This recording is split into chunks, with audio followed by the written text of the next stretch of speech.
Welcome back, everybody.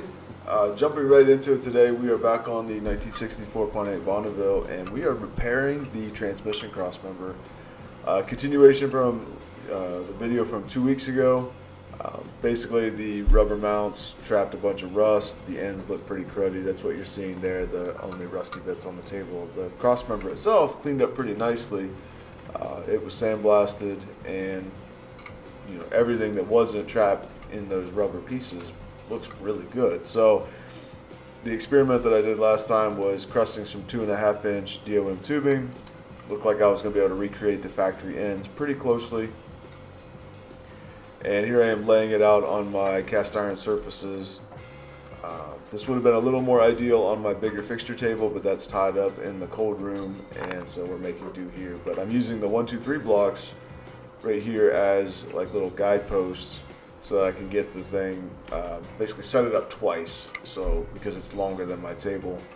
So here I am working on the passenger side, and I'm setting up my, like on the table, my XY positions, and then using shims to figure out my Z height and get my rotation right. So comparing the rusty part to the new part, getting that lined up, and then skipping ahead a little bit here, but I'm tacking this piece in. So in just a moment, you'll see me shift the part over. I red and blue Sharpie just to try and keep everything straight as far as where I had it aligned on the table. That worked out really well, and clamped it in the same spot, clocked it, 1 1/8 shim here, and then made sure I got the orientation right, all my marks lined up. Fitment was pretty good, tapping myself on the back just a little bit.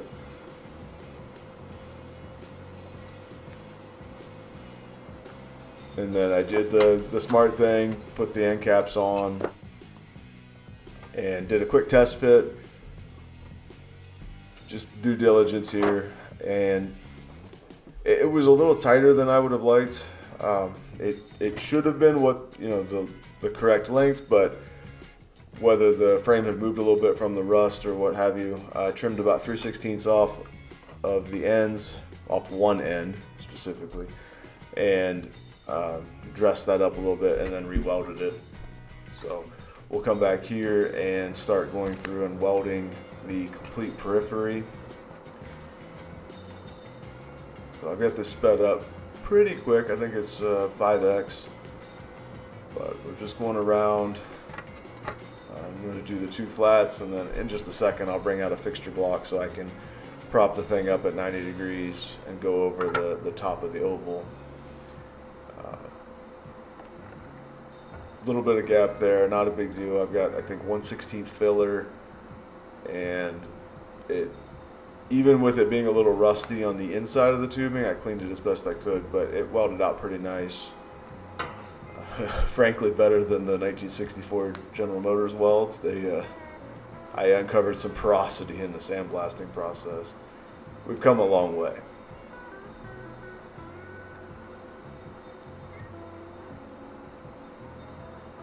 I think this is 1-to-1 speed. It looks like this clip did not get sped up, and you know what? Maybe I'll just leave this in here.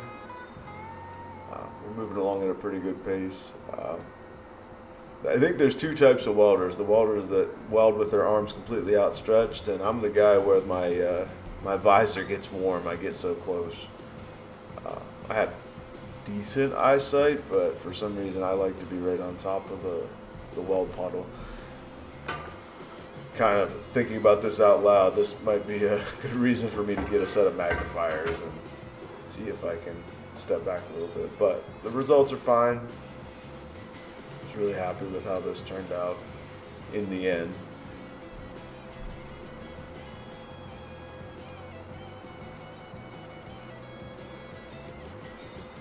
It just doesn't look very comfortable to watch though, does it? Like, did I have to be that close and with my head cocked that much? Anyway, minor adjustment.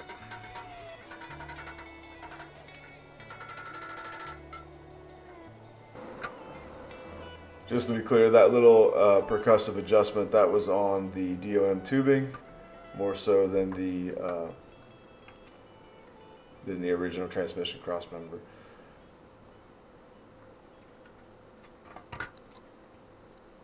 Things happen a little bit out of order, so after my last video I did have a nice gentleman reach out from the Southwest, and he has a couple transmission cross members that he was willing to ship me. I was already in process on fixing this one. I still would like to take him up on that to ship me a unmodified, an unaltered original, and I could always switch that out if the customer would like an unmodified version. This one, again, I'm very proud of how this turned out, and I was happy to fix it. That being said, they're going for very original, so that might be something I still take him up on. And reaching, like-minded people, or people that are interested. I don't want to use the word fans, but just connecting with people. That's what I was hoping for when I started this YouTube thing, and that's these interactions that are positive help me to want to continue. So that was pretty cool.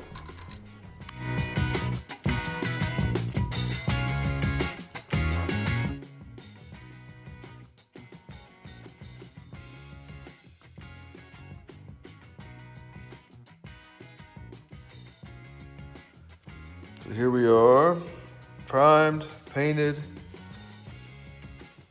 looking pretty good. Perfectly acceptable. So let's get this guy in the car, and then I believe we are ready to put that guy back in. I got excited and bolted in the transmission crossmember. So here it is installed, new bolts and hardware, new rubber, looking great. Very happy with it.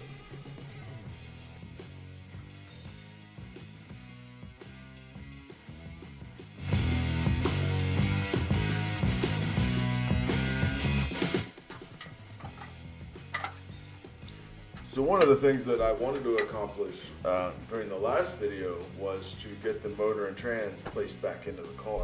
And obviously the transmission crossmember was a setback. We've conquered that.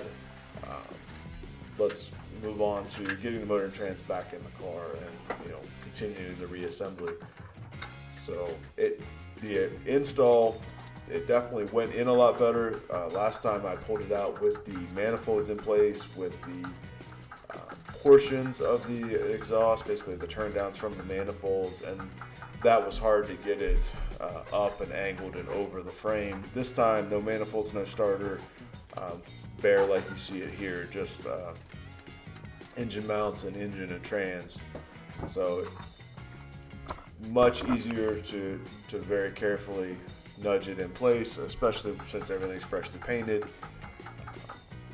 I had this sped up significantly. I was moving pretty carefully and taking my time to bring it in, bringing the motor and trans in, lowering it down, repeating, and then in just a moment I'm going to slide the transmission jack underneath the transmission and basically pick it back up parallel or level.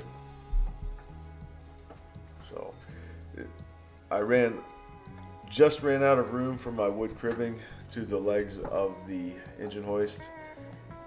Not a big deal. There's enough movement in the chain to get it to move back, to get the motor mounts to line up correctly. It is what it is. I've got the car raised up at a comfortable working height, so I can work underneath it with some wiggle room on a creeper. That's working out fine. So got a soft pad on top of the transmission jack. Get that under there. You can see the engine starting to level out. And then here I'll start to bring it into its final position. Reposition the chain right there, and then again, slight tweaking to get it back into its home. Really happy to get this back in place. It's looking great.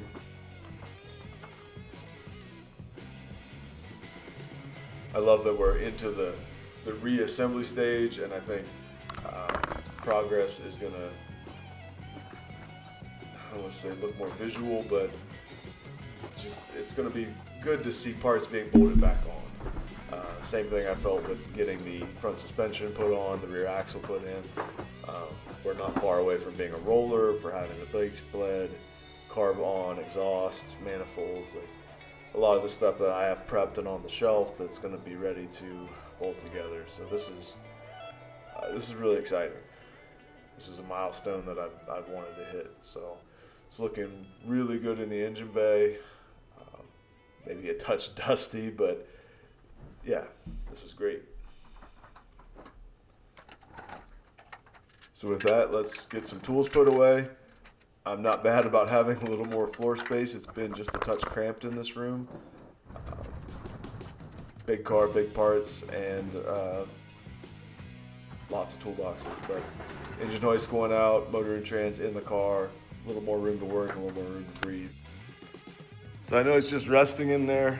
A little winded. I've got to get the motor mount bolts in, transmission mount in, and then get that bolted on. But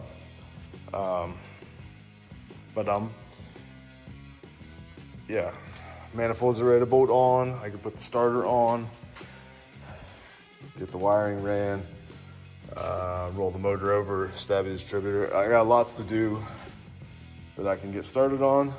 My thinking is that I'm going to leave the core support off basically until I fire the motor, because it can fire it with no coolant just to get it running, and then I don't have to do all the reaching over the front. So I do have to fix this goobered up mess here on the dipstick.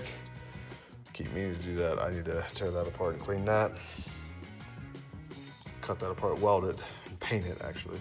It's supposed to go under that bolt. I'm not sure what, maybe this got rigged up when they added air conditioning, and I'm not sure, but we'll get that straightened around. Anyway,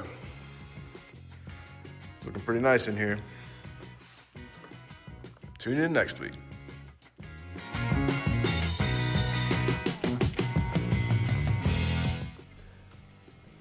I'm really glad to share some good progress with you guys this week. The milestone that we're hitting, getting the motor trans back in the car, super excited about that, as I already mentioned. I'm a touch rambly, but what I really wanted to share was how far we've come in this journey. I'm going to sprinkle some pictures in as I ramble at you, but it's been a long time coming. The customers have been very patient, but they're excited to drive their car this year, and we're going to make that happen. So really glad we did the extra work, pull the motor trans out, clean it, regasket it, get it back in. This car's going to look sharp, and yeah, let's keep going. So I will see you guys next week. Let's get another video out, and if you got any questions, comments, anything, let me know. You're one of 10% if you made it this far, so thank you, and I'll see you guys later.